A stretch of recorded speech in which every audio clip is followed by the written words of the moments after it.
Welcome once again to Norse Code, the number one podcast for your Minnesota Vikings. What the heck is up there, Minnesota? I am your guest host for this week. I'm Dusty O'Connell. Longtime listeners may remember me as the shortest leg of the Norse Code tripod.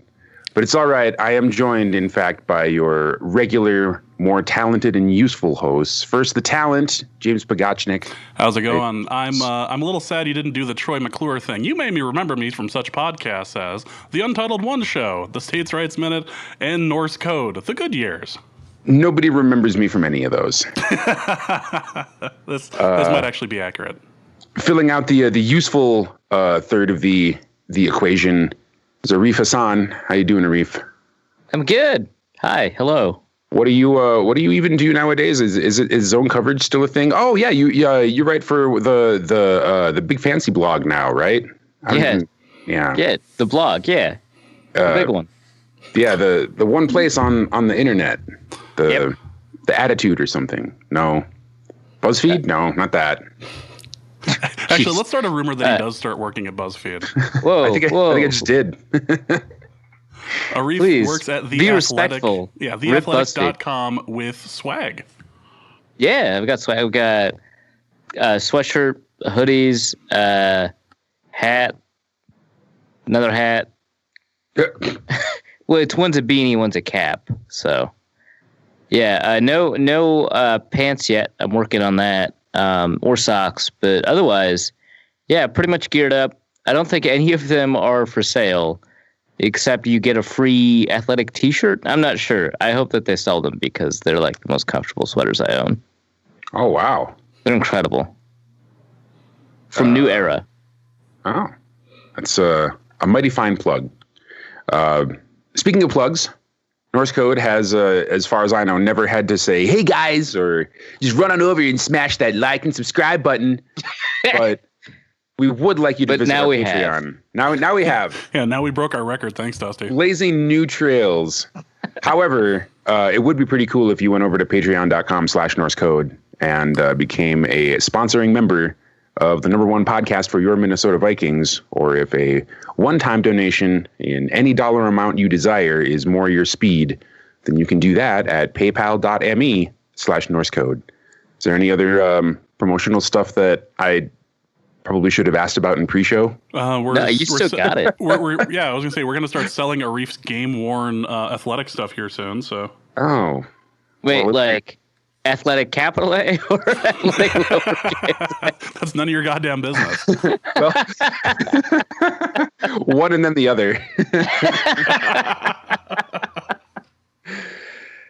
No, I'm excited.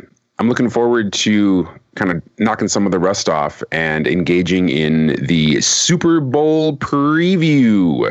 Of course, they were only able to entrap me into an episode that had very little to do with the Vikings. And I have already insisted that I am not going to answer any of the questions that have anything to do with the Vikings. I know we need to draft an offensive lineman. All right. Let's. Arif disagrees. Arif disagrees on Twitter anyway. Well, that's not news. This is managed to get me out here on my day off. I peeled myself out of bed and blew the dust off on my microphone. And I've actually got Larry Fitzgerald behind me, dosing me with smelling salts to try and maintain my enthusiasm for this adventure. But seriously, I had no idea that smelling salts were such a thing in the NFL, and that's awful. They smell terrible. Never heard of them? Well, I know what they were, but I didn't know that they were sideline crack. So yes, they have them on the sideline. They used to have them to get players out of concussions, and now they have them as a legacy medicine, I guess. I don't know. It was mostly to be oh wow, looks like you got your bell rung. Here's some smelling salts, and it's yes, the neurological damage is gone. Excellent, let's go. Well, it's not even that. I feel for some players, it's just I'm on the sideline. I get bored waiting for all these TV timeouts and play stoppages. I better hit the smelling salts a few times. It's you can't vape on the sidelines, so you may as well smell some cat pee. Wow, Denver's really getting to you, man. What? I'm a vapist. I'll admit to it. Hashtag vapist. Hashtag vape nation. Yeah, I mean, I'm sure that they figured out that they could just recreationally use smelling salts, but the intention was to treat concussions before they knew they were concussions. Really groundbreaking stuff. I mean, that's a treatment for something, I guess. And you probably, if you were concussed and you hit the smelling salts, you probably would like technically feel better for a little while. You definitely seem more lucid in the short term, which is really all they were going for. That's all they need. All right, excellent. So I before we go any further, I do want to perform the mea culpa that I think all your listeners deserve. And yep. James did in fact slap me. I did. At the very last thing he did when he was in Denver. We were in the elevator. I was walking him down to the Uber, and he looks at me and he goes, "I'm sorry, but I have to do this." And he slapped me. I'm sorry. We had donations in. I was financially obligated. The best kind of obligated. That's capitalism. As cross as I was like, that was actually pretty nicely done. We had a very pleasant 2 days together. I gave him the full like Anthony Bourdain tour of Denver, and then at the last possible second, he executes on the task he was given by some very unkind listeners. I disagree. They were very kind to me. Well, anyway, I was wrong. I was worried that you'd like start off the trip with the slap, and then Dusty would just have to carry that burden with him for the next 2 days. No. I read the Miss Manners book on when to slap your host. Like, it's at the very end of the thing. Yeah. James knows which side his bread is buttered on. But the point is, I was wrong. Dalvin Cook is fine, more or less, mainly because he spent probably 3/4 of the season on the sideline. Yeah, but it does mean you were wrong. I was wrong, but it was John DeFilippo. Is that his name? The JDF. Yeah. The JDF. If we're being all hip and millennial about it, the JDF put the kibosh on poor Dalvin Cook's career at least for the year. So better luck next year. Maybe he'll see the field, but I will reserve my hideous injury prediction for when we get closer to the season. Would you say it's accurate to say that John DeFilippo killed Dalvin Cook so that Kevin Stefanski could live? Yeah, I would say that's fair. All right, excellent. Just wanted that on record. He's Kevin Stefanski has seen 12 billion possible futures, and there's only one in which Dalvin Cook lives. So, speaking of people who may or may not be dead, I have a theory about former Minnesota boy and favorite writer of every male 20-something on the internet, Drew Magary. Okay. Well, this won't go in awkward directions. Let's go. Yeah. It'll be short. He's been tweeting, so that's pretty much definitive proof. I mean, he's alive. I'm not going full Avril Lavigne on. Yeah, fair enough. Right. There's only so many imposter conspiracies that we can sustain. And Arif and I already covered the Carly Rae Jepsen thing that I forced you to do a while back. Oh God. Oh yeah, I actually not clicked on that link. So. Do yourself a favor and just leave it be. So I'm pretty sure that describe it. It's very uninspiring. Like, yeah, all her songs are about love, and you're like, yeah, okay, cool. But just the depth of the rabbit hole and the obsessive detail is just both impressive and horrific. It was written by somebody in the middle of like an Adderall binge or something. It was fantastic. All right, so like most of my papers. Pretty much, yes. At any rate, Drew Magary is alive. That much has been confirmed by somebody tweeting on his account and a picture of him in the hospital. I am not convinced that he is ever going to return to a career as a blogger. Like I think he quits. But he still writes though, then, right? Like he still submits freelance columns to places. I mean, because his work at GQ has been phenomenal. I would set the over-under. Well, I'm almost certain he's done with the fun bag. I would set the over-under at number of fun bags Drew McGarry writes in the next 2 years at 2, and then I would probably take the under. So 2.5, right? Then you take the under. Sure. I'll give myself a little wiggle room.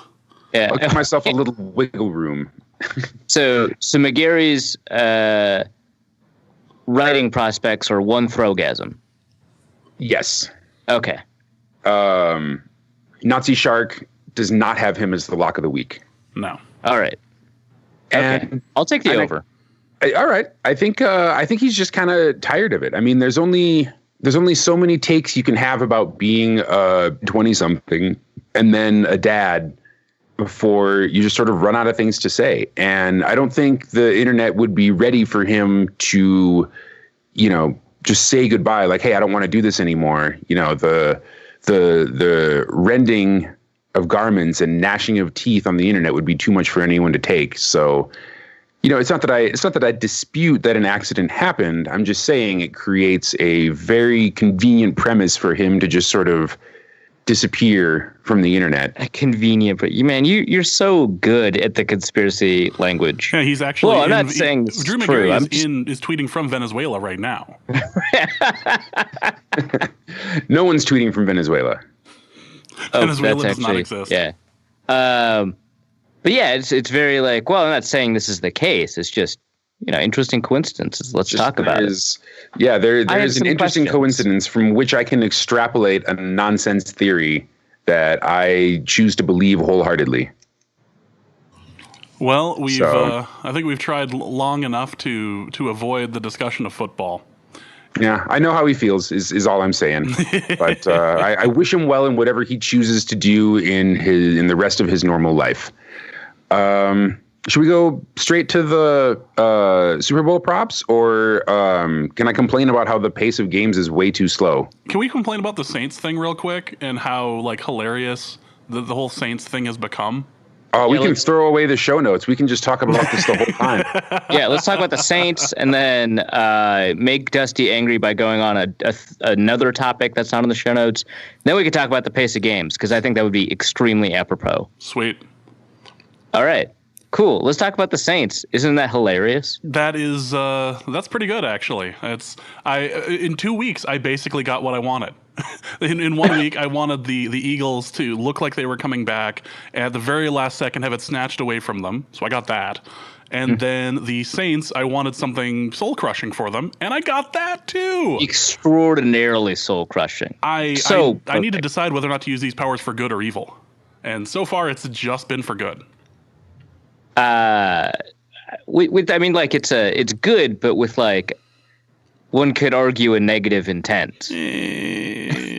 It certainly wasn't positive affirmation you were putting into the universe. I'll say that much. It didn't inspire joy for other people, but it inspired joy for me. Dusty, we need a tiebreaker on this.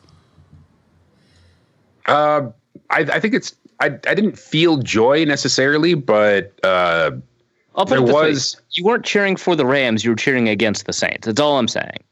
I felt a significant degree of smug satisfaction when it happened, even though I didn't necessarily care about the outcome of the game before that. Like watching it happen, I was like, this is fine. This is very, very fine. I was watching this with the same Saints friend that I watched the Minnesota Miracle with. Dusty and I have a mutual friend, Rob, and Rob's a super nice guy, and he said to me before the game that it's easier to cheer for the Saints if you imagine that Sean Payton is the coach of the other team. That's how he gets through. That's how he gets through any Saints game at all. Is I hate that guy. But if you close your eyes and believe that he's the coach of the Rams or the Jets or whatever, it's so much easier to cheer for the Saints. Well, that's some crazy mind over matter. I would never do that. That strikes me as constructing a fantasy world in where you choose to live rather than trying to engage with reality. But whatever floats your boat. If Sean Payton has been your coach for this long, I feel, and Mickey Loomis has been your GM, I feel like you're that's all you have. Well, Well, and what gives me the most joy? I mean, the hit itself, I don't know about that. And homeboy did get fined for it, but well, he got fined for the helmet to helmet portion of it. So they still technically have not found an official avenue by which they've admitted that was pass interference. They blew that call. Right. Wow. Exactly. Crazy that the NFL didn't give an official statement to that effect. I know, astonishing. And for the helmet to helmet was like the least of that entire situation. Yeah, However, it was like the fourth or the fifth thing wrong with that particular call. it was pretty far down the list. But what I enjoyed the most was just like the tidal wave of butthurt that just like consumed the internet and Saints fans of all stripes, reasonable, unreasonable, and everywhere in between. They even during a government shutdown, some useless fool took to the floor of the Senate to whine about how his stupid Saints got screwed with visual aids. When I saw that on Twitter, I swore that had been photoshopped. I swore that was not something that was actually happening. No, it's right. a real thing with like 4 bored aides watching him. They're like the only people on the floor as he, blathers on about how unfair it was that the Saints don't get to go to the Super Bowl. And that was the last moment that was the moment when the very last drop of sympathy was wrung out of me. I was like, you know what? I'm glad they lost. That was the moment. For me, it was 2 hours after the game, after I'd processed my gambling losses. I was like, I'm fine now. That was the thing for me, is that it was very exciting, but it made me seem like I didn't know what I was doing when I picked all my bets before the games. So that was a thing. Who would have bet the unders on any of that? Seriously. Stupid people who are now stupid and wealthier. Yeah, I guess. That's morons. No, that was dumb. Stupid winners. It's once again goes to show that nobody should really gamble on sports. And I'd like to welcome everyone to our gambling episode. Yeah, speaking of gambling on sports, I have a great deal of enthusiasm for some of these props. I picked some of my favorites, but we can discuss some of the actual football ones too. I think I specifically avoided all of the. I don't think we put any of the football ones in the show notes, so we're good. Oh no, they're all announcer and halftime. Oh, cool. So yeah, excellent. I don't have to talk about football. Yay! Yeah. I did see there was a bet going around that was something along the lines of is there any truth or like odds on the guy who organized the Fry music festival on whether or not he had gone and like bootlegged tickets to the show, like was he selling false tickets to the Super Bowl? That strikes me as a lock. If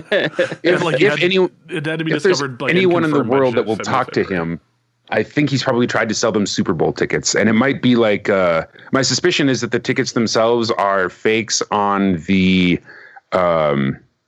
level of the tickets that Meatwad Boxy Brown take to the chicken coop. I thought it was going to be a Simpsons reference where it turns out the tickets are actually on the back of crackers. Fool, it was a hen, hizzy. So the props. Well, hold on. What the hell is with the stupid pace of game? Like, the playoffs have been super exciting this year, right? Except for the last quarter when everything grinds to a halt and there's 6,000 TV timeouts and every play takes 5 minutes to review. Like, baseball is more compelling to watch than the last quarter of NFL games now. And it has been that way for me for a while, but I think it's becoming true for even like normal people. And I want to, like, since Tony Romo can't call every game, I'm just like so bored. And then especially if you watch games on a streaming service, even like a legal stream, like I'm about to put the Pro Bowl on the old ESPN stream ski now, whoever buys the ads buys the entire like game's worth of ads. So in one Sunday Night Football adventure, I get to see the same Mercedes-Benz ad 7,000 times.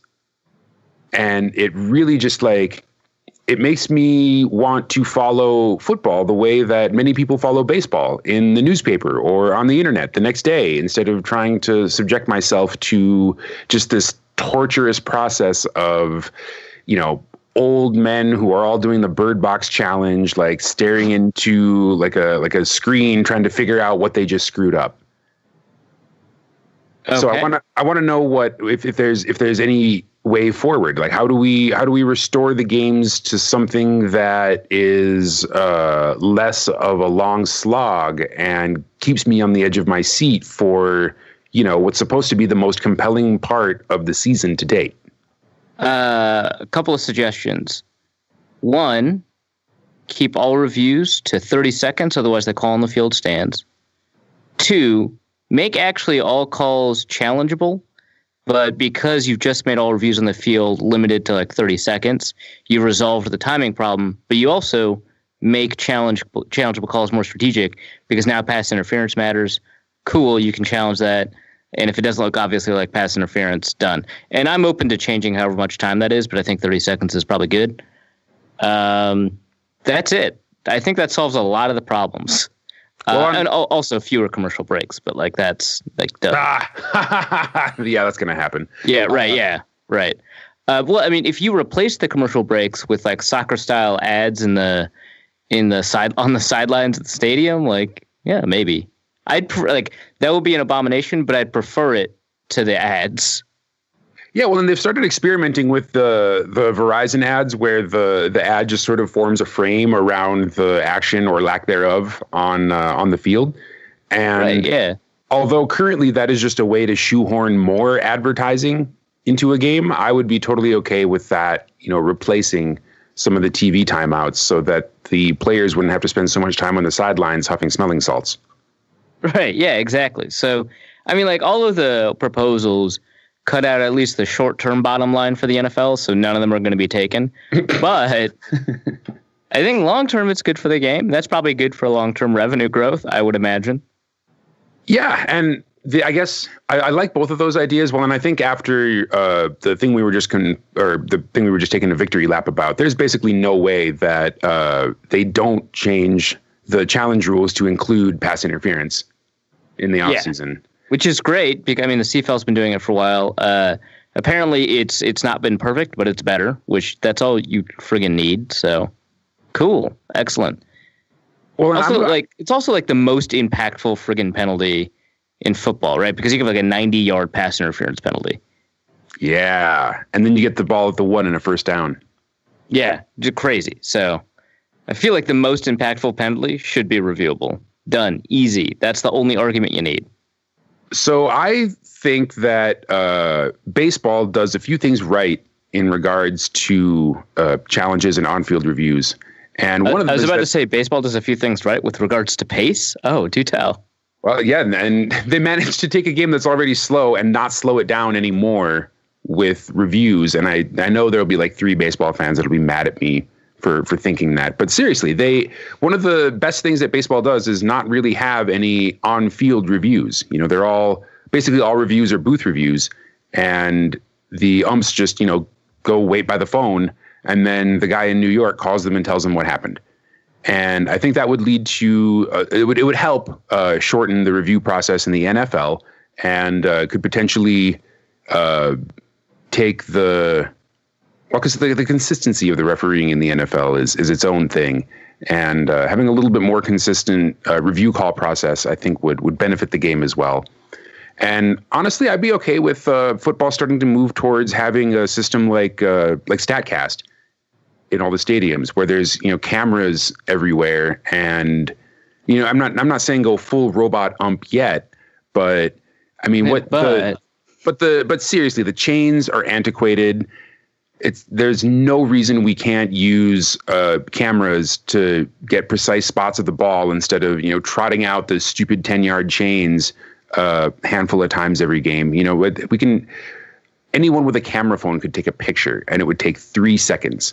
Like there's no reason we can't start, you know, importing some of this amazing 21st century technology into parts of the football experience that just take forever. Yeah, no, I think technology speeding up elements of the game that take forever that's a good solution. And like, again, people will like complain about like accuracy or whatever, and like fine, but it's gonna be more accurate than it was before. So so long as we like recognize that the system doesn't have to be perfect in order to be implemented, it just has to be an improvement, then yeah. So yeah, those are all things that I agree with. And just don't change the trend of color commentary, because Tony Romo is just a gift that we don't deserve. Accurate. Tony Romo is phenomenal. I think that also broadcast teams have like been learning the wrong lessons from Romo, because they're like, oh, well, if we just get a charismatic former player on, we'll do it. And then they get Jason Witten, and it's just like, nope. Hard no. Yeah. Or like, let's see if we can get somebody else who can predict the plays. And it's like, that's not what makes him fun. That's like what caught our attention early in the season. Fine. But like, he's knowledgeable, concise, he communicates very well, and enthusiastic, and he brings his enthusiasm for the game onto the screen. So those are the things that, you need. Like, you need somebody who's knowledgeable, who has the ability to explain his knowledge in a very consistent, concise way. So a good communicator, and someone who can bring enthusiasm. Those are like the three things. Well, and I think the end result is an effect that feels like everybody who's watching the game knows more about football when he's calling the game. Like, there are some very good, very dry color guys out there that can describe plays, but it's so jargon filled. And if you're not already like familiar with the way that offenses and defenses line up and kind of basic offensive and defensive schemes, then it sounds like they're speaking a foreign language. And Romo somehow manages to like leapfrog that and just bust out the telestrator when it's not even a replay, and clearly explain what's going on, so that even casual fans can kind of feel like the opaque door to football knowledge has been opened a little bit for them. Exactly. Yeah.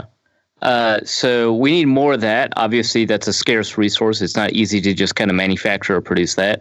But plug. I'm working with a company called Boothcast that seeks to replace a lot of the commentary that you hear on TV with audio that you can stream from your phone. With announcers of your choosing, essentially. If they're boothcasting the game, you can just select them.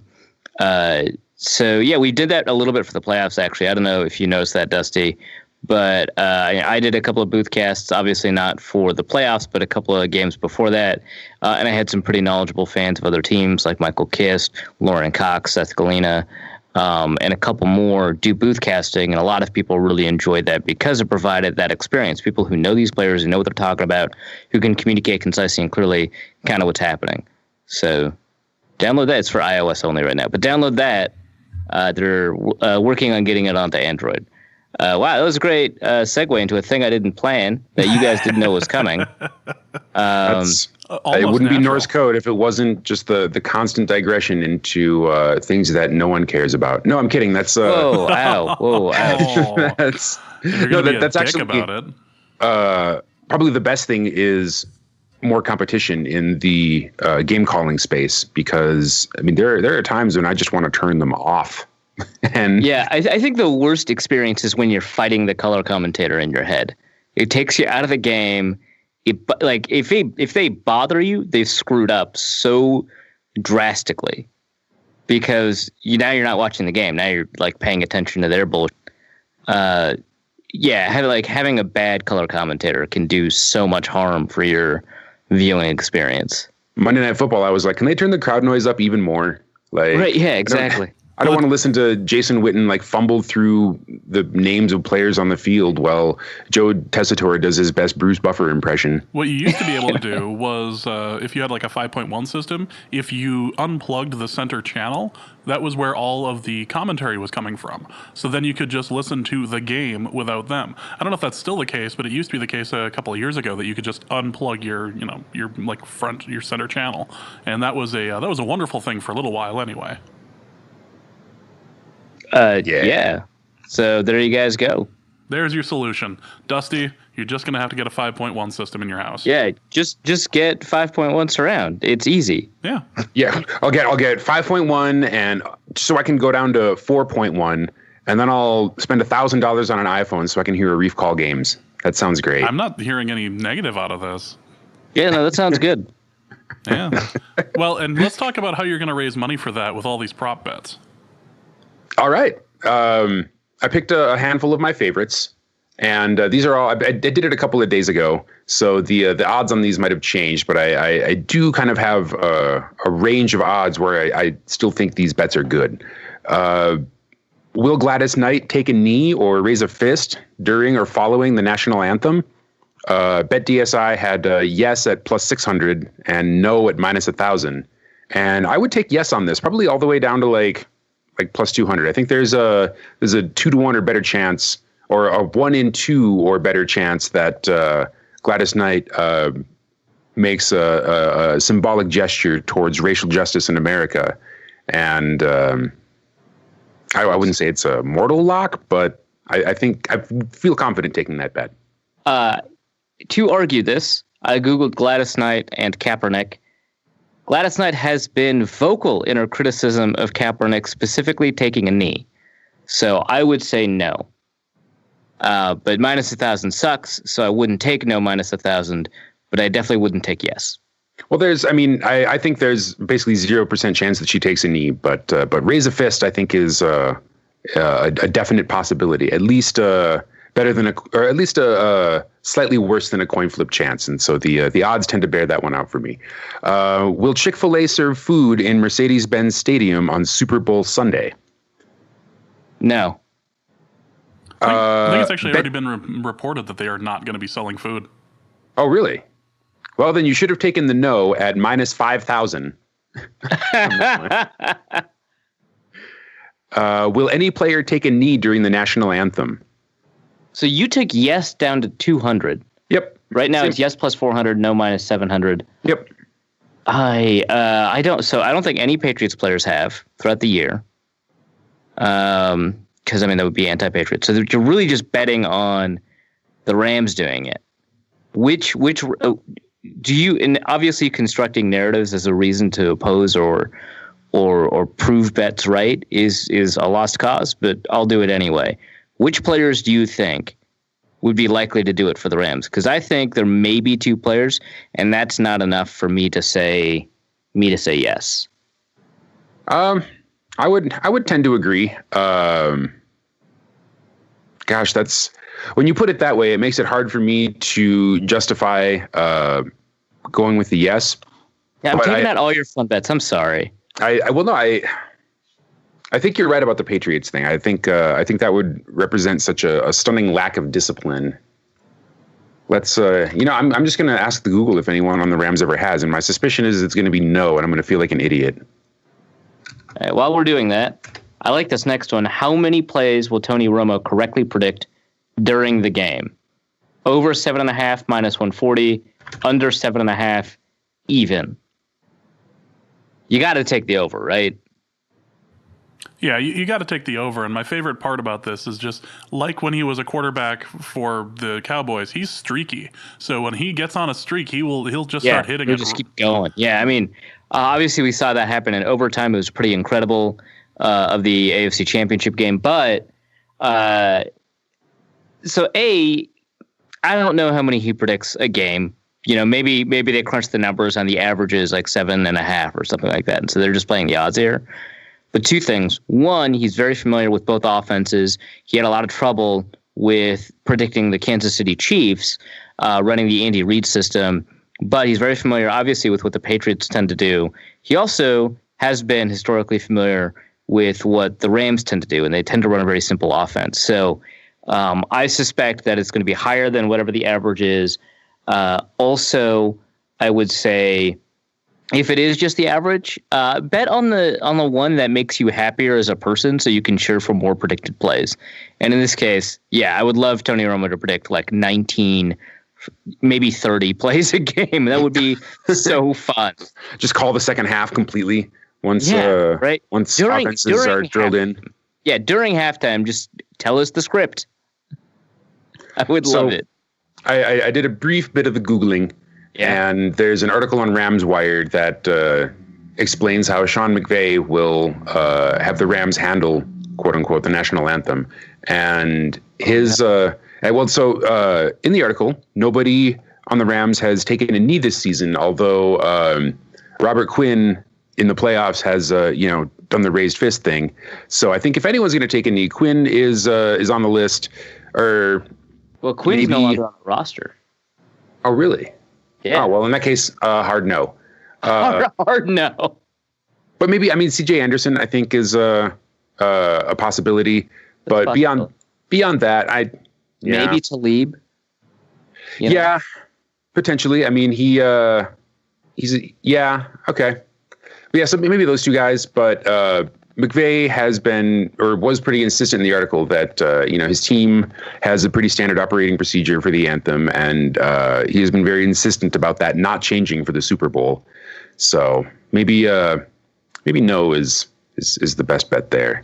I will say that if Julian Edelman raises a fist or takes a knee, I'm changing my opinion and propelling him to the Hall of Fame. There's been a friggin' debate on the timeline for the past 3 or 4 days. Does Julian Edelman deserve to go to the Hall of Fame? That's such a weird question. Of all, if you're gonna have that question, you have that about Wes Welker. You don't have that about Julian Edelman.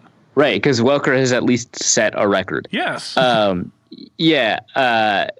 ranks 248th in receiving yards, which I'm not a huge proponent of using volume totals to have discussions about the Hall of Fame. But you have to have some volume. I remember Peter Schreiger at Good Morning Football tweeted out, who has a better Hall of Fame case, Calvin Johnson or Julian Edelman? And I was like, oh, yeah, let's debate Barry Sanders versus Ron Dane. Yeah, that's essentially the debate that you're having. And so I guess the genesis of this debate is that Julian Edelman is about to hit, the most receiving yards ever for a series. He's going to pass Jerry Rice for that record. And it's well, no shit. He plays with Tom Brady. If not a ton of receivers get to have multiple playoff games. That's a stat of opportunity. That's insane that this would be a question. So no and no and no. But if he takes a knee, yes, I've changed all of my opinions. Playoffs are the only thing that matters. You have to win. So does that mean you also change your Frank Gore Hall of Fame thing because he's never played a playoff game? Yeah, logically I'd have to. Yeah. I think Julian Edelman's one action would change my vote for multiple Hall of Fame candidates. All right, I'll hold out hope for Julian Edelman, social justice warrior. He apparently leans blue, so we've got a chance. So you're saying there's a chance. So the next bet is kind of my mortal lock of the season. If I had a house, I would take out a second mortgage on it. This is the Anthony Kiedis shirtless bet. Yeah. Yeah. How many times will the broadcast mention Sean McVay's age? Over 1.5 is minus 175. Under 1.5 is plus 135, according to OddsShark a few days ago. Take the over. Yeah, I would take the over all the way to minus 1,000. Take the over no matter what it is, because there is no way that they don't mention his age at least twice during the game. If at any point the Rams hold a lead in the Super Bowl, then you're going to win some money. Yeah, and I imagine oblique references count. The Rams have scored more points than McVay has years on this earth or something like that, right? That counts. So, yeah, that's got to be refinance your home. Just find the money. Call anyone you know that has any money at all and borrow it from them and put it on this bet, and then throw a few bucks to your boys at Norse Code, PayPal.me/Norse Code when you're enjoying all the free money that Sean McVay gave you by being a youngish guy coaching a Super Bowl. And obviously, if the Rams win, the fact that McVay will be the youngest head coach to win a Super Bowl will not go unnoticed by the broadcast team. Right. Yeah. If you missed out on your opportunity to make thousands of dollars on the Red Hot Chili Peppers halftime show bet that we told you was free money, it was so free money. There was zero way. So this is similar, but not necessarily as free money as Anthony Kiedis being shirtless. I don't know if that man has ever worn a shirt. Right. Will Adam Levine be wearing a hat at the start of the halftime show? Yes is a minus 110. No is a minus 130. Take yes. Adam Levine is a hat enthusiast. He's not quite Jason Mraz level, but he's up there. The man likes his hats. Yeah, so, the hat is extremely likely. I would take that all the way to minus 400.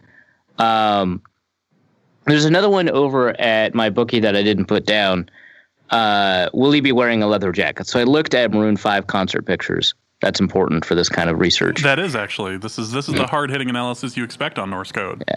He wears a lot of denim jackets, but he only occasionally wears a leather jacket. So I would go no there.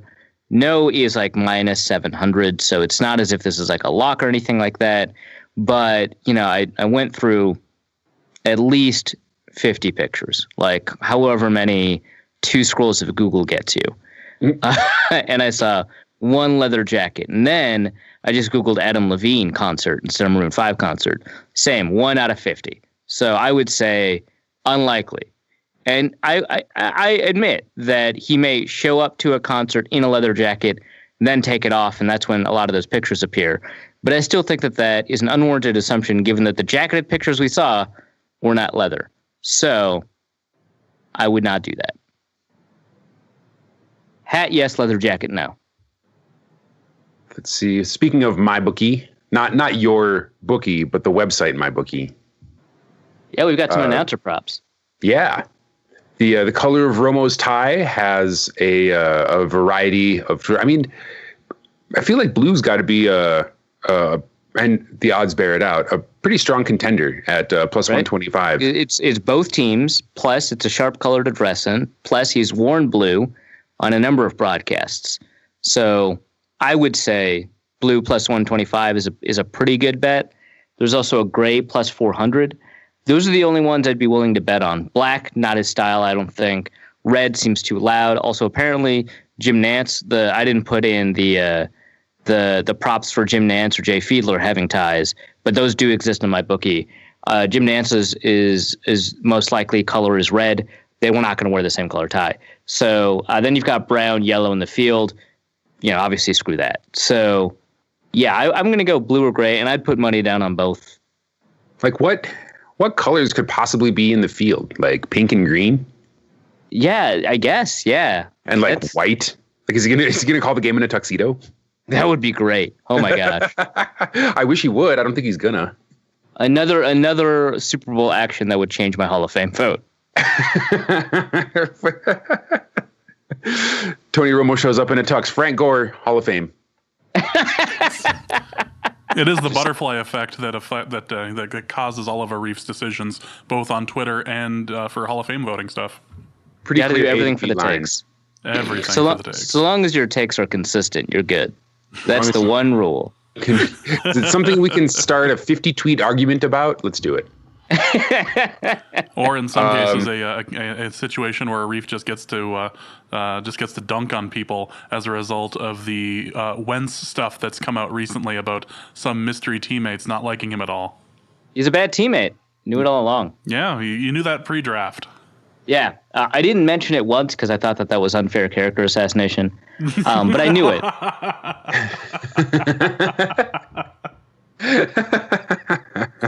So will Tony Romo's tie be a solid color or patterned? So traditionally, I'm going through his history in the booth in Google Images right now as we speak. Very often patterned. In fact, I have not seen the ones that I thought were solid. I expanded the picture, patterned. So only one instance where he is both wearing a tie and where it is a solid color. Gotta say, unlikely to be a solid color. No comes in at minus 200. I think that's probably a pretty safe bet. Yeah. What will Tracy Wolfson be wearing? Will it be a skirt or dress at plus 300 or pants at minus 500? I would take pants all the way to minus 1,000. Every sideline photo that you see her in, she's wearing pants. When she's working, she's wearing pants. When she's on like the SPs or whatever, it's a skirt or a dress. Very easy. Yeah, that seems reasonable to me. Like, I'm in. Yeah. Will Gene Steratore get the first replay call correct? So the odds favor yes. It's yes minus 170. But I don't see how you could do anything but bet no, because otherwise you're a buzzkill. Who bets yes? That's no fun at all. You have to bet no. Given everything I've said about the officiating, which actually hasn't been as much as I could in games this year, I think I'm throwing down on no. Even though I love how no is only plus 130. Right? Yeah. Like how even?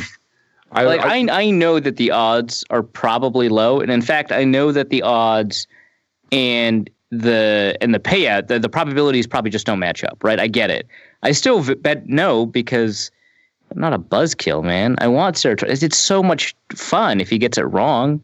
Yeah, and that's something you can crow to your friends about. See, I knew these refs were garbage. I even bet on it.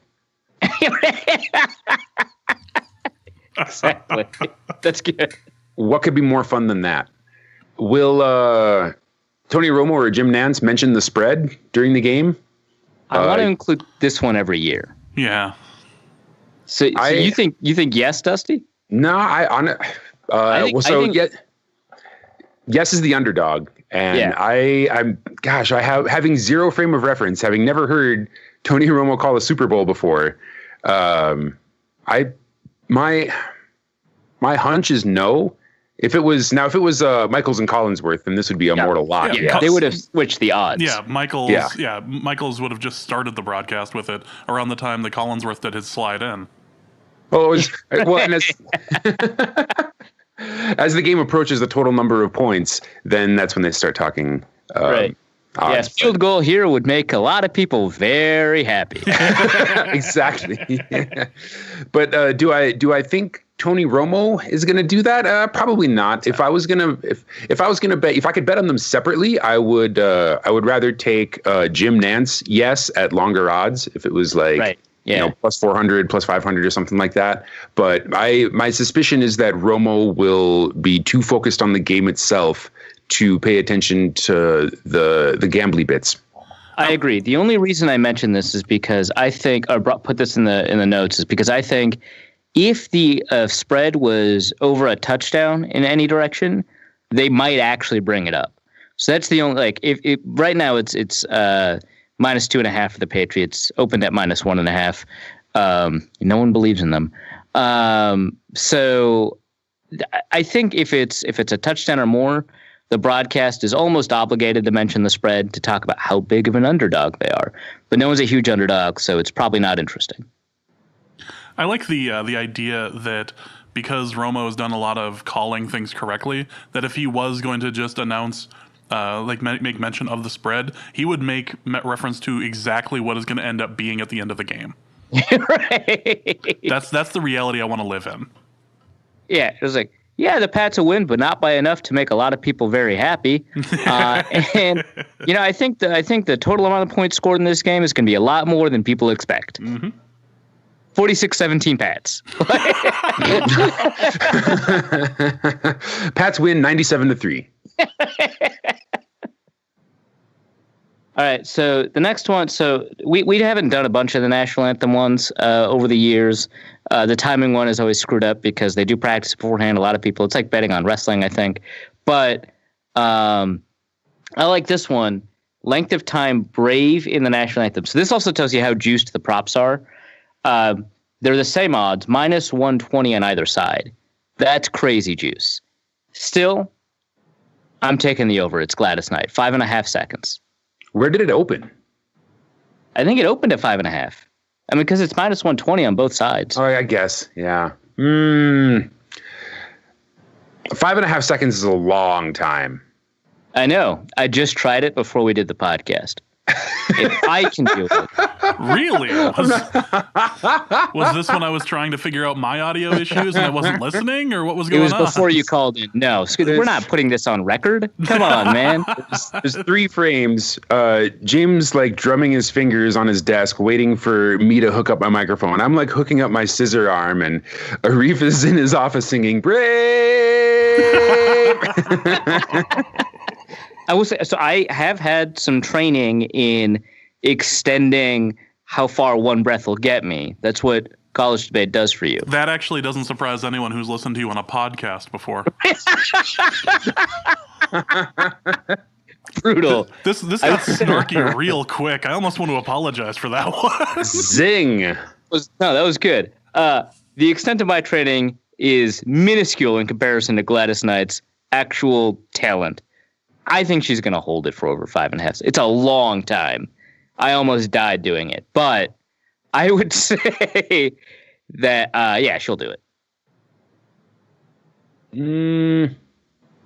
Yeah, I'll get on board with that. And I'm just imagining the crowd, noise swelling and her wanting to like hold it for as long as she conceivably can. Which, given her extensive experience as a professional crooner, 5.5 seconds is entirely within. If you can do it, she can do it. It's entirely within the realm of possibility.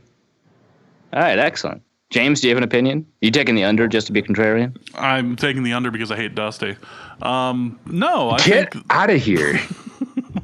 I'm busting chops today, apparently. Dog walk you so hard. The problem is I got a Skype update, and I'm always in the best mood when I get a Skype update right before a show. Oh, sure. Blame Skype. Okay. Yeah, I am mini justice. I am gonna do that.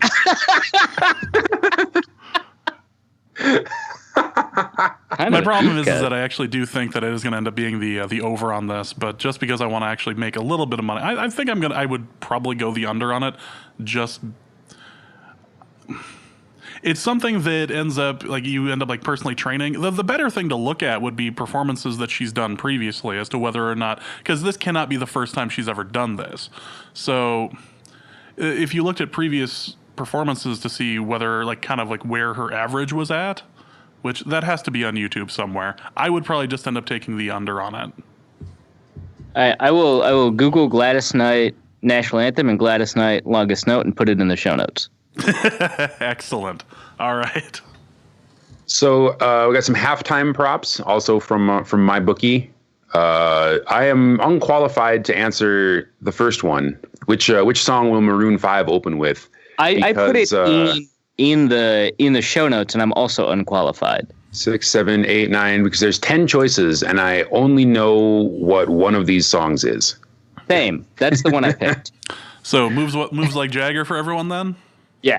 Plus 800. But there's no way he opens with that song. Like that, I'm almost certain it'll be in his set. But I mean, for me, I think I'm going to go with Mike Jack, because they specifically the league specifically touted the presence of Big Boy for whatever reason in the halftime show. No. Whatever reason. I don't know. It's not like he's part native. of he's a native of Atlanta. It has nothing to do with the fact that, he and his partner in his group have been just the picture of Atlanta rap over the past 20 years. No, Dusty, and here's why you're wrong. Because if they're going to do Mic Check, they're going to use it as a transition into Outkast doing a couple songs. So that would be at the end of the set for Maroon 5. Oh, see, there you go. Yeah, so they're probably not going to do Mike Jack at the open, because there's also a separate prop that we didn't include in the show notes. Will Mike Jack be played? And it's minus 700 for yes. So basically, if you're going down that route, you're basically saying Outkast is doing a song. Well, so that's interesting, because one of the other props in here is will Andre 3000 join Big Boy? Yes at plus 250, no at minus 400. I gotta go no. I'm taking no because of the Key and Peele sketch. That's as good a reason as any. Yeah. You've done a lot more research in general on these bets, but that is uncharacteristically low energy for you, I think. But no, I just don't think we're going to see Outkast. And so, I mean, if you're gonna do a parlay, why not do Mike Jack and then no one Andre 3000 and try to win a boat? Oh yeah, but I don't know if a lot of these sites will allow you to parlay. I don't know if they'll let you parlay props. Yeah. Right. I'm sure if you contacted a bookie directly, they'd be more than happy to help you out. If you had a MyBookie that was not mybookie.com, then we'll include some phone numbers in the show notes. Yeah. You know what? I'll get a Google Voice number just so I can take that bet for people. You can. We'll see what happens. Yeah. Yeah. I may go off the grid afterward. Will Big Boy wear a Falcons logo on stage? I think yes. That's a plus 350. Yeah, that's he reps a lot of Atlanta teams, so we've seen him in Falcons hats before. It's in the Falcons Stadium. Yes, plus 350. I would take it all the way to like yes minus 150. So I'm driving that one hard. So easy money from Arif Hassan. Will Adam Levine wear a leather jacket? Not quite a mortal lock, but yeah. Semi-mortal. Semi-mortal. Like Hercules, not Zeus. Carl's lock of the week of the year. Yeah, right. We already talked about the leather jacket one. So will Travis Scott mention Cap? Who's Travis Scott? He's a rapper. So this is where I bring up the fact that the music industry has passed me by. And I mean, Dusty already didn't know who Travis Scott was. Still is. Is he dead? You're right, yeah. In that case, I'm taking the no. I didn't even know he was sick.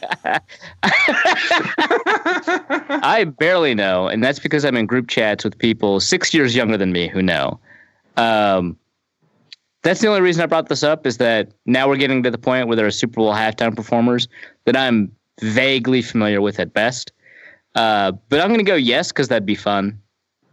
How is it that we're so old already that the Super Bowl halftime show, the most like milquetoast concert in the history of the world, now has acts on it that we are not immediately familiar with? Get off our lawn. That's get off our AstroTurf. Seriously. With 13 minutes and 8 seconds left in the third quarter, the AFC is winning 17-0. There's your Pro Bowl update. Yeah, apparently. Also, lots of sideline interviews. Fair. Also, Patrick Mahomes apparently threw a touchdown to Eric Ebron, the conclusion of which allowed Jason to say, that's been his guy all year, about two players that have never played for the same team. So, excellent. Off to a good start. Oh, my gosh. I mean, I'm not as good as I used to be, but I could call a game at least as well as that. At least as well. Ignoring the fact that you didn't know that a player was on a team earlier in the podcast, yeah. Also, the Pro Bowl has to be the easiest possible game to call because you don't have to know. You just have to know the players. You don't have to know anything about how good the teams have been all year, what they're good at, what they're bad at. You don't have to know the play calling. You don't have to know anything about the mechanics of the teams. You just have to know the players, and they happen to be the most famous players in the game. Very easy. And yet, hey, come on. Eric Ebron was wearing and Mitch Trubisky.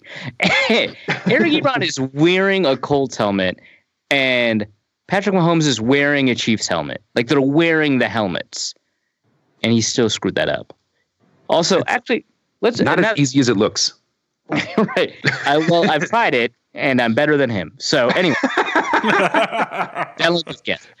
So anyway, I do want to mention this one last thing about the Pro Bowl. It's about the better part of the Pro Bowl, which is, of course, the skills competition, which I think they reintroduced 2 years prior to this. So this is the third year of that, I think. Fantastic idea. I love it. It's better than the Pro Bowl. I watched the clips, made me happy. Watching Pro Bowl clips did not make me happy. So skills competition, great. A bunch of Vikings fans, me included, have shared the clip of Russell Wilson and Adam Thielen dominating the best hands competition. Also, prior to that, is Mitch Trubisky attempting to throw passes to Mike Evans, possibly the biggest receiver in the NFL, right? Like, he's taller than some tight ends. It's amazing because right before when it was announced that Mitch Trubisky was going to be like the 18th alternate to the Pro Bowl, a bunch of Bears fans tweeted at me, haha, Mitch Trubisky made the Pro Bowl. Aren't you so angry to be wrong about Mitch Trubisky?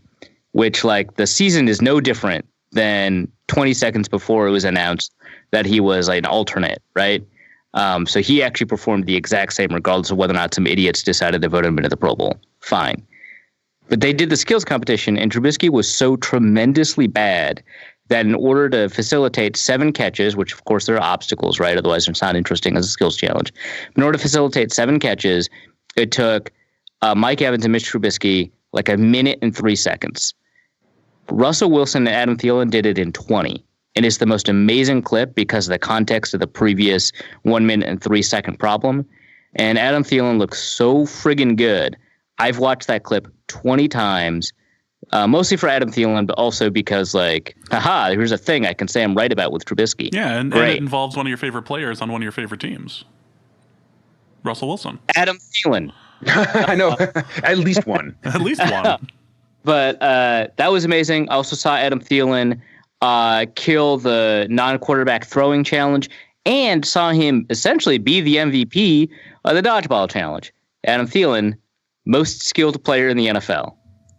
And I think we all knew that. And this is where Arif does his decision on whether or not Diggs or Thielen is better, and revisits it based on this, which is also going to affect his Hall of Fame vote later. Yeah, right.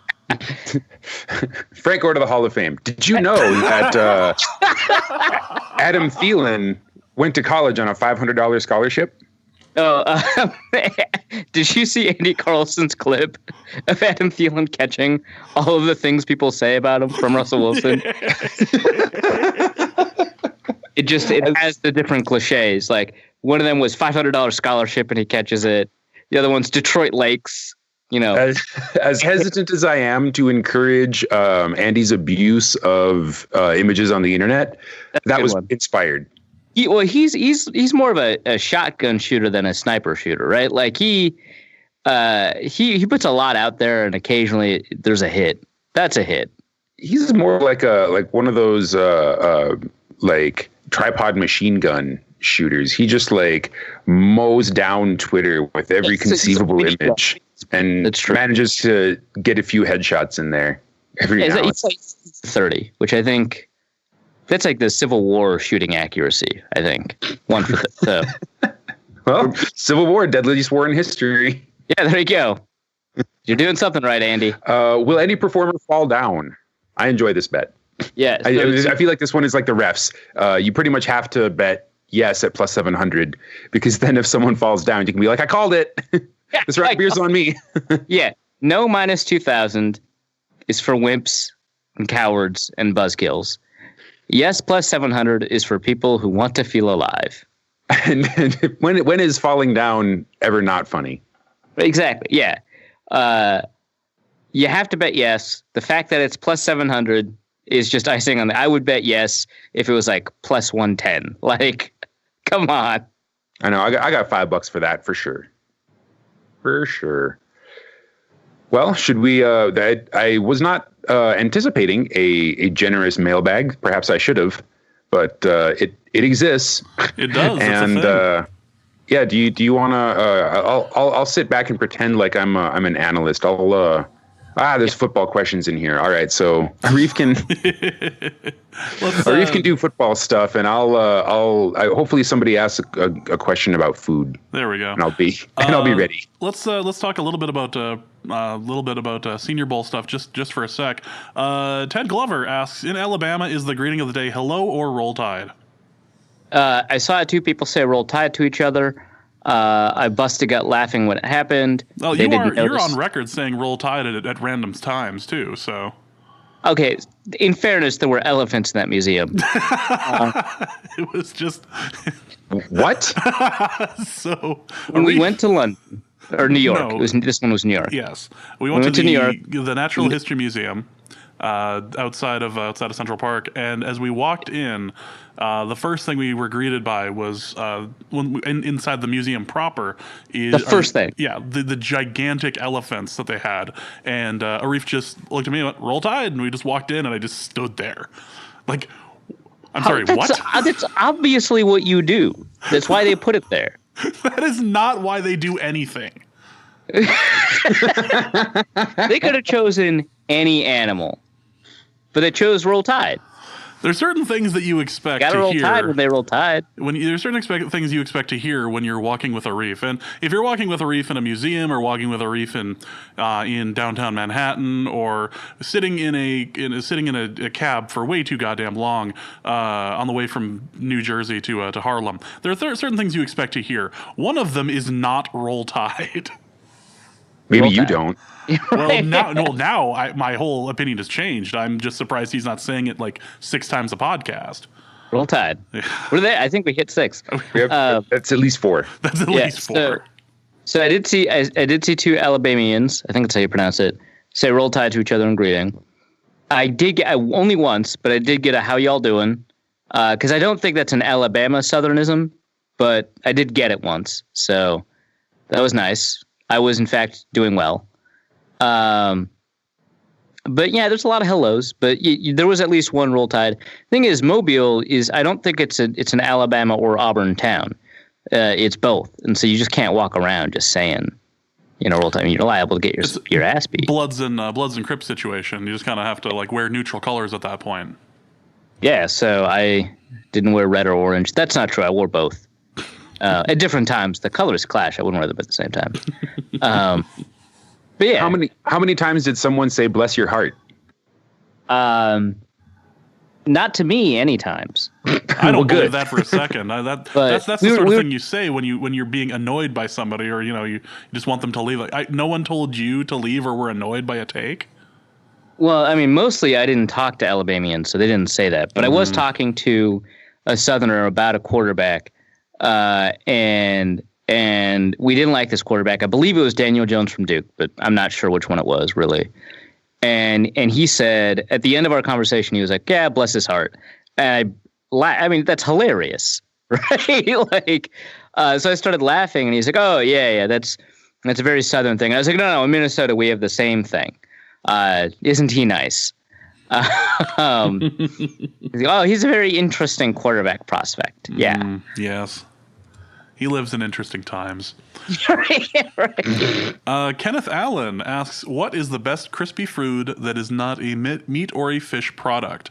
I can't even think of many candidates other than crispy tofu, which can admittedly be amazing.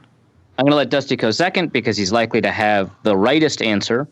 But here are 3 things I want to say.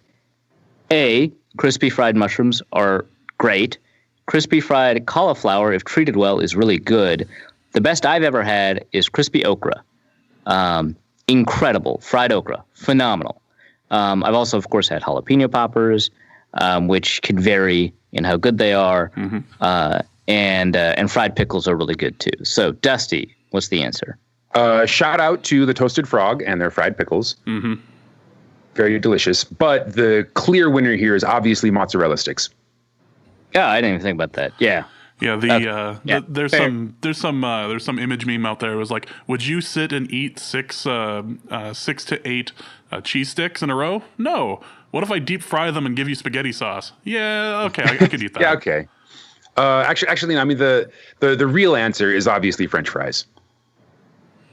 Oh yeah, I didn't. Yeah, I was not in the right frame of mind for this question. And I was just going to go with something that Norse Code loves, which is Cheez-Its. So. Cheez-Its are delicious, but French fries are the cigarettes of food. Like once you've had them, they're impossible to quit. All right. Well, unless you're at In-N-Out. Yeah. Well, I think In-N-Out fries are not part of the discussion because they are the nastiest, soggiest fries in history. And by virtue of not being crispy, we can exclude them from consideration. Yeah. And before Californians come streaming in to tell us you can just get them to refry it, then they're over fried.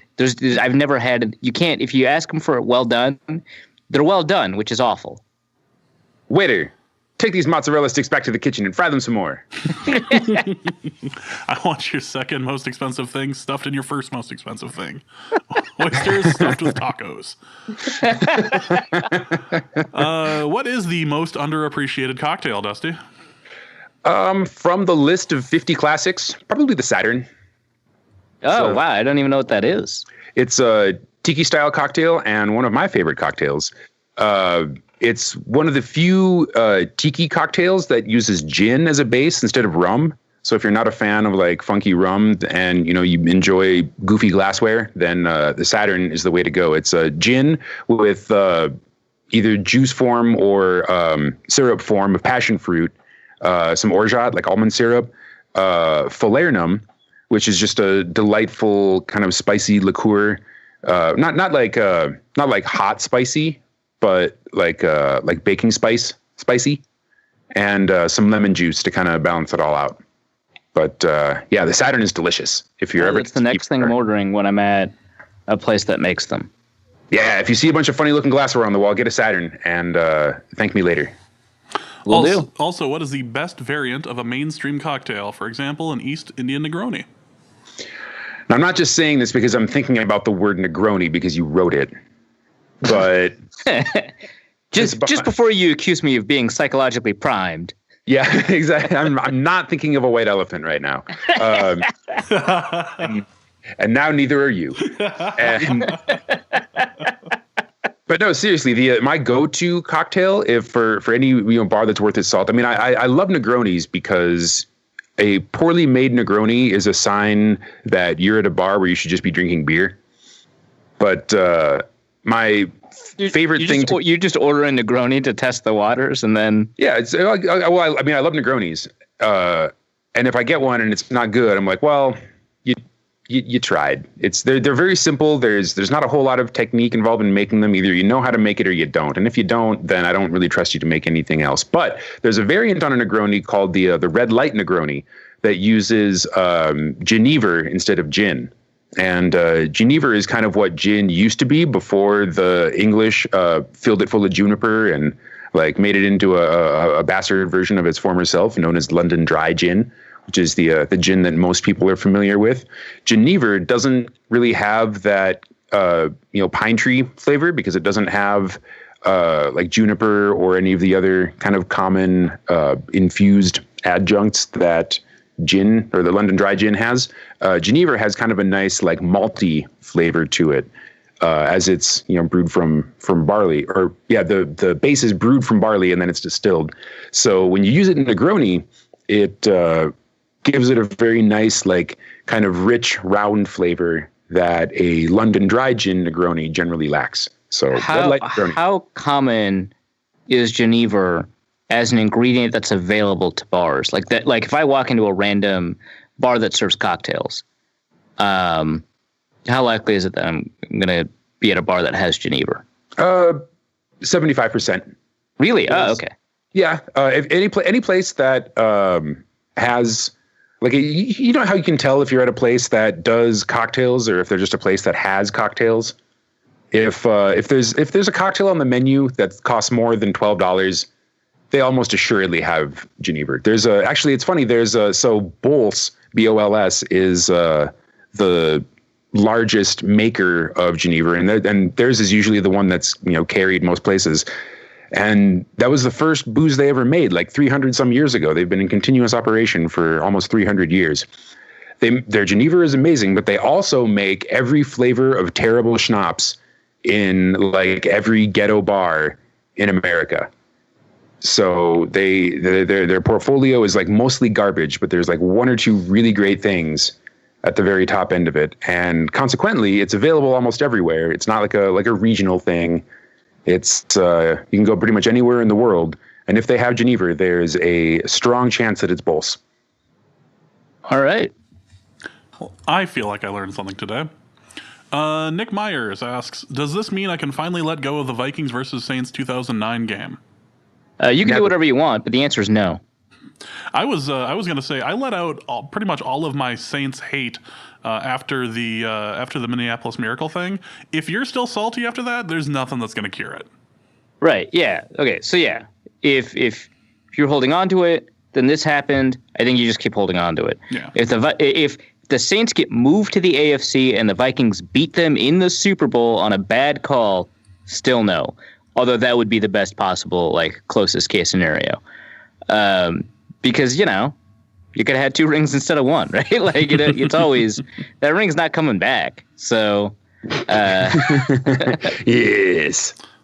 So just keep hating them, man. Yeah. I mean, I think the hate diminishes over time, but it's always, I think a lot of modern Vikings fans don't really, like, hate the Cowboys that much.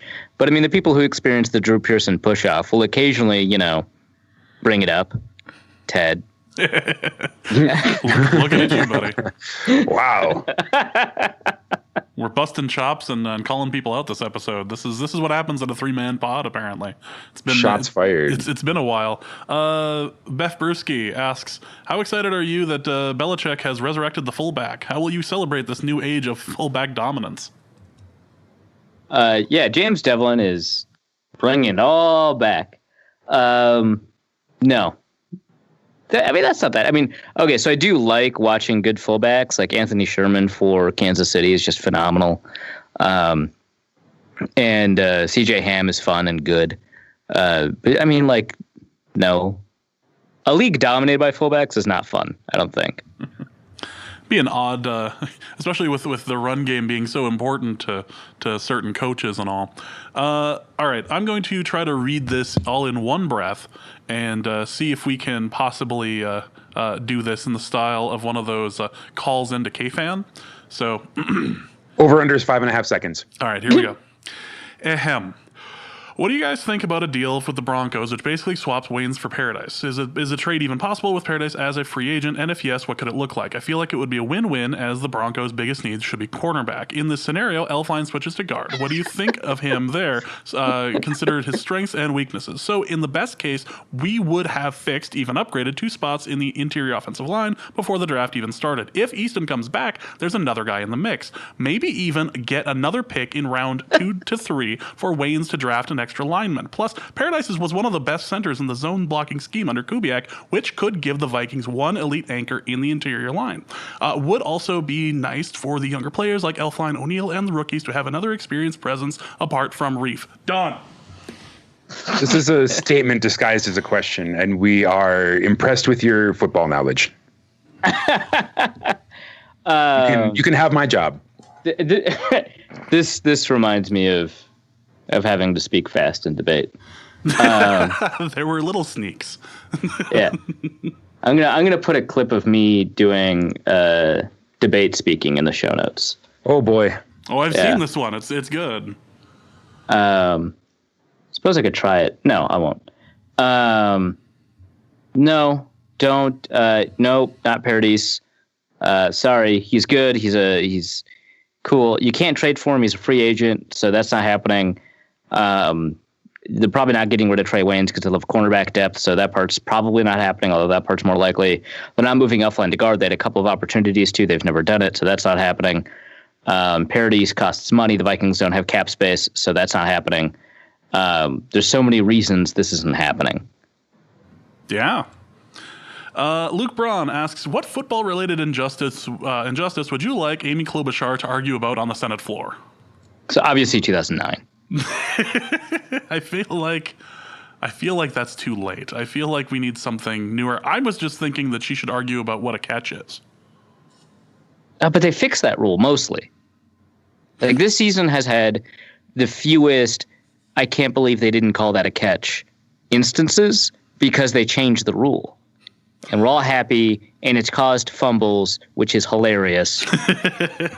So we're in a good spot there. Yeah, I suppose. So I think it has to be a historical injustice because, I mean, or you can make pass interference reviewable, but that feels too Saints friendly. So we can't ever do that. Yeah. So I think it has to be relitigating the 2009 NFC Championship game. And plus, the added benefit of that is that you get to troll the other senator who brought up the Saints game. Oh, I suppose. But you do it without mentioning them once. My colleague. Yeah, right, yeah. My colleague, the junior senator from Louisiana. Never by name, always the junior senator from... Kyle Slaby asks, without officially having an offensive line coach for most of the All-Star Pro Bowl circuit, most of the All-Star Bowl circuit, how would that impact evaluations of the senior crop? And how impactful do you think it is to watch these practices in person? Yeah, I think it could be pretty impactful. I can't tell you exactly how much, but I was talking to a former offensive line coach when I was at the Senior Bowl this year, and he was telling me about kind of specifically the benefits of watching in person is that you get to see kind of more precisely, what the hand placement looks like and stuff like that and how they respond to coaching. If you get film, right, that's great. You can see kind of what they're doing, but you don't get to see the interaction of the coach and the player and whether or not the coach is giving them a particular instruction that they want. There was a moment where we were watching Drew Samia from Oklahoma engage in a particular block, and everyone else in that drill had engaged in a base block, and he had engaged in what looked like a backside zone cutoff block, which looks a lot different. And you want, in the base block, you don't want that defensive lineman to go anywhere except backwards.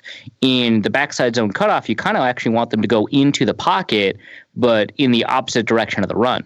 And so in person, you would have known whether or not he was just doing the right thing or the wrong thing. So it can be impactful. But I think for the most part, most of the evaluation occurs off the film or using the pro day circuit where you have individual one-on-one time with a lot of the players that you're considering drafting, which is what Dante Scarnecchia did with the Patriots. He didn't go to the Senior Bowl or anything like that. He went to pro days and instructed players like Shaq Mason and so on about like what to do and see how they responded to that instruction. So it can be impactful, but it's not the end of the world. When they get an offensive line coach, you'll go to pro days and stuff, and we'll see how people respond. All right, next question is going to be from Robert. Let's go to Dusty.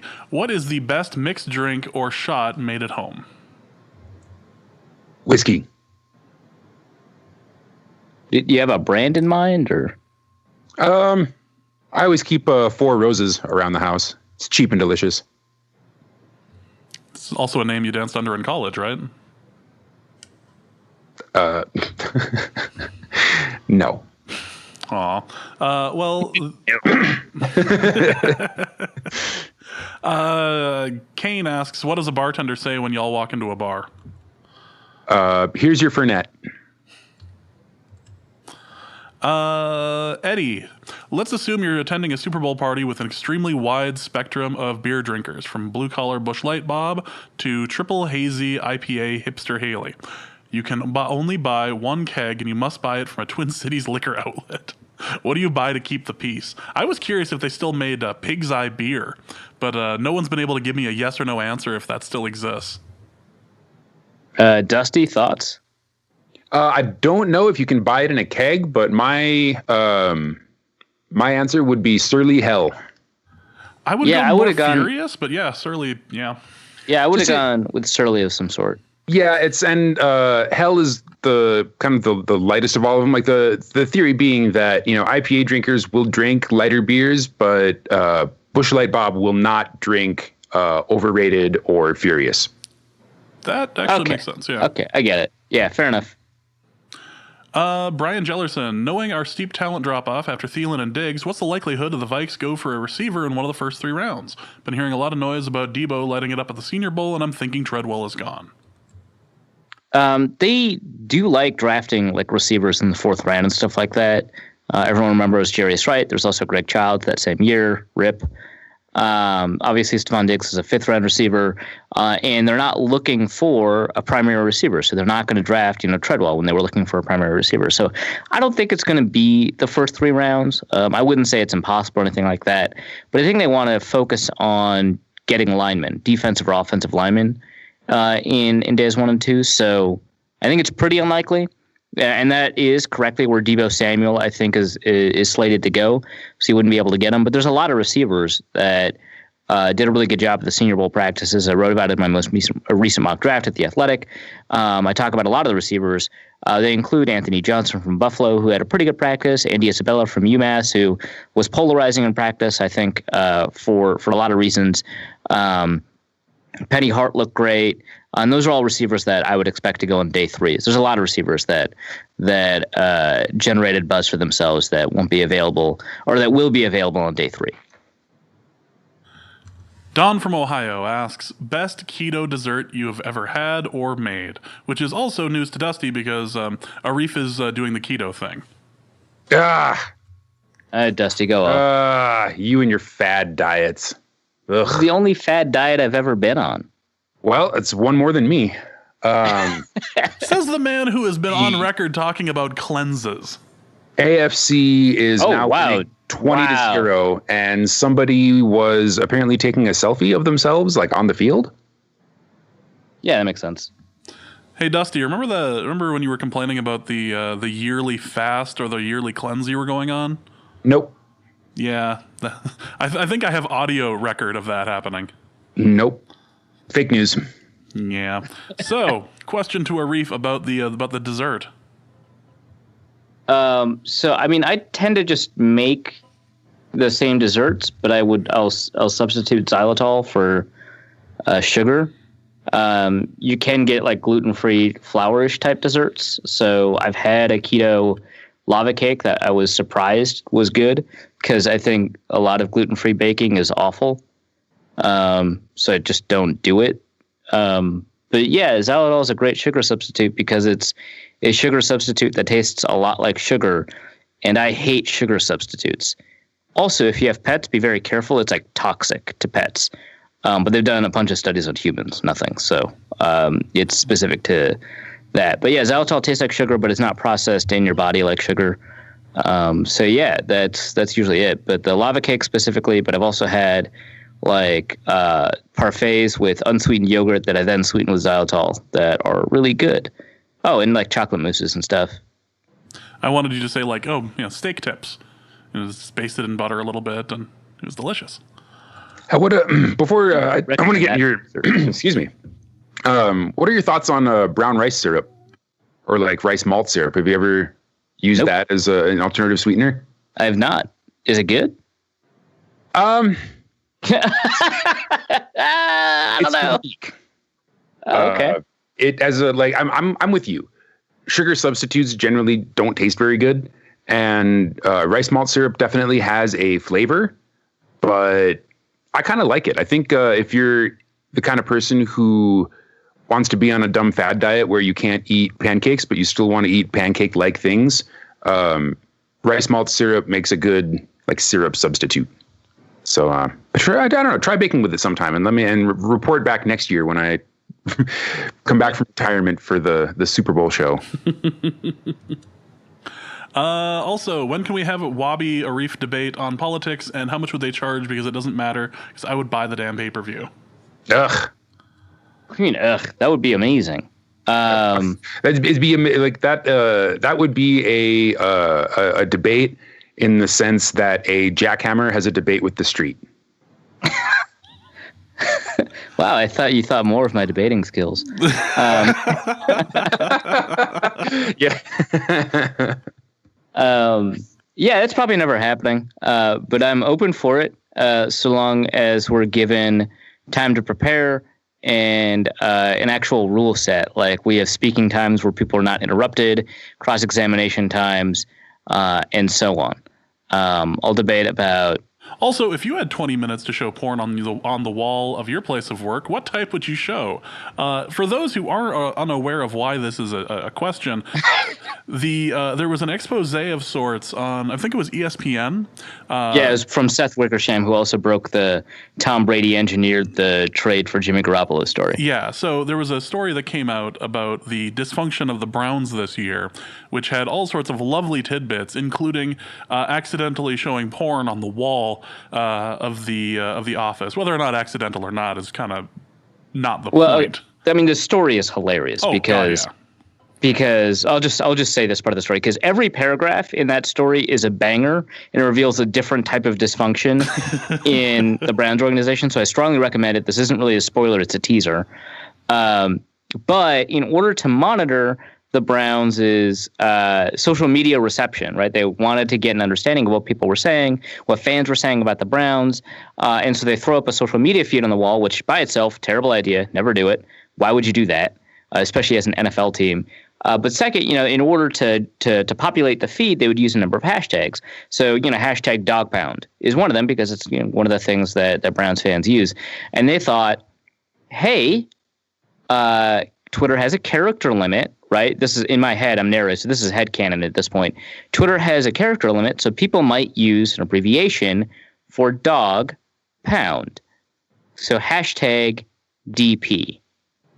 For anyone remotely familiar with the internet or have been on the internet at the age of 13, DP has another connotation in dog context, which is not the Dan Patrick Show and is not dog pound, no, but is porn. So they saw a lot of that on the feed, and it took them 20 minutes to shut it down. It's just amazing is what it is. It would have taken me like 5 or 6 max. Right. Yeah. It's like the awful scene in CSI or NCIS where they're getting hacked and they're both using the computer. So they're both typing on the same keyboard to stop the hack. And it's not working, and they're using fake computers. It's one of the best scenes in the history of television as it regards computers. And the old salt of the earth guy who doesn't know that much about computers solves the problem by pulling the plug, which, like, obviously if your server's being attacked, you just did up. But fine, cool. It's like that. Just pull the plug, guys. I can't believe you.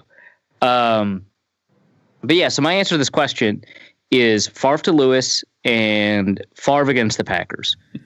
I was going to go with the lemon stealing stuff we were talking about last episode, but yeah, probably. Actually, just intros to porn would be great, especially like mid-aughts porn when they became aware of how like loose the plots were. Incredible. Kyle Segal has probably the question of the episode. So what happens to Deadpool if he was part of the unlucky half of Thanos' snap? Does he dust then regenerate, go into a hellish existence wherein he is constantly dusting but he never finishes fading?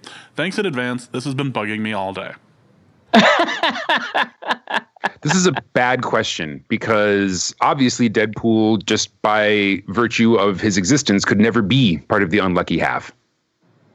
Well, okay, so no, Domino from Deadpool 2 would obviously not be part of the negative half of the snap. Like that's just her power. So, okay, so a couple of things. One, Deadpool is owned by Sony, so he was not in the universe at the time. But that's the coward's answer.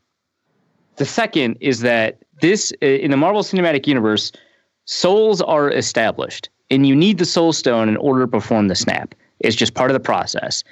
And if we're in a universe where souls exist, and you have the ability to like give up a soul in order to get like the Soul Stone or whatever, you can eliminate someone's existence by eliminating their soul. Deadpool's regeneration ability applies to his physical form. And so if you eliminate his soul, he does not exist. He would no longer exist post-snap because part of the snap is eliminating souls. That's my answer. I have not looked this up. Oh, we have gotten nowhere. we have one dust and one no dust. Good work, everyone. I feel like we can pack it in now. Before we go, Arif, what do you have to plug for us? Did you write anything on the Senior Bowl? I wrote 2 things. 1, an evaluation just of the offensive linemen. 2, a mock draft, which happens to be so we've got an internal score where, at the bottom of athletic articles, there's like, how did you feel about this article? Meh, awesome, cool, whatever, right? So there's like 3 evaluation metrics. It is the worst reviewed article I have ever written for The Athletic, apparently, according to that score. So strongly encourage you to read it. Though. It's a mock draft, yeah. And people are upset, apparently for 2 reasons. 1, I don't take an offensive lineman in the first round. Something I've said on the show several times is a possibility, and on other shows, for like reasons that actually make a lot of sense. 2, Dalton Reisner was available in the 3rd round, and I picked him.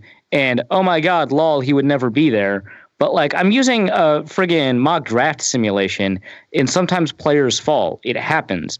So that's what happened.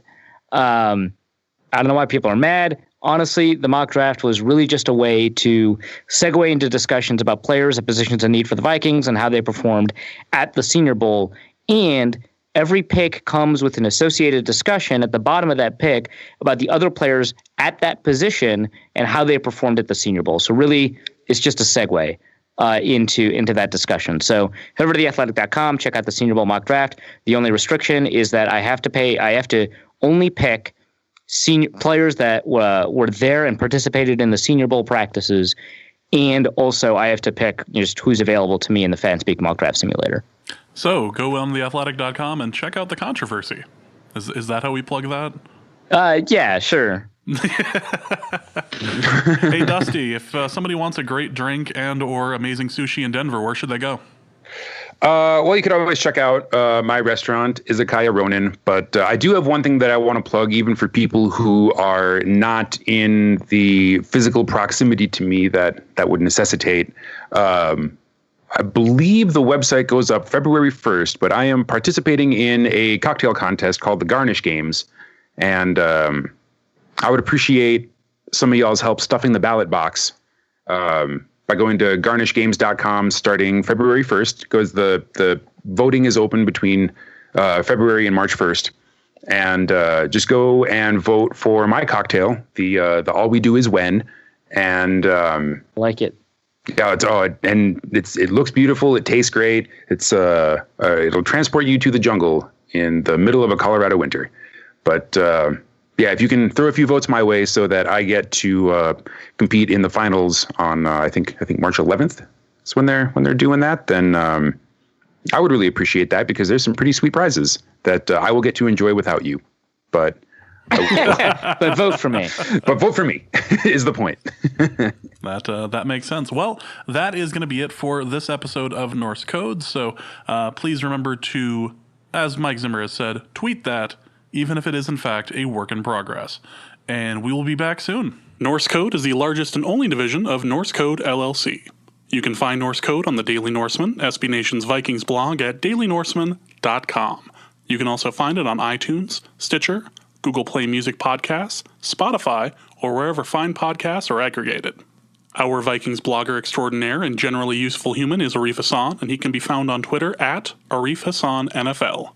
I am your producer and co-host, and my name is James Pagashnik. You can find me at the show's official Twitter feed at NorseCodeDN. If you'd like to donate a few bucks to the show, you can make your one-time donation at paypal.me/NorseCode, or a recurring monthly contribution can be made by visiting patreon.com/NorseCode. Any questions or comments that won't fit in a tweet can also be sent to norsecodepodcast@gmail.com. On behalf of the Norse Code staff, we thank you so much for listening. Our formula is this. We go out, we hit people in the mouth.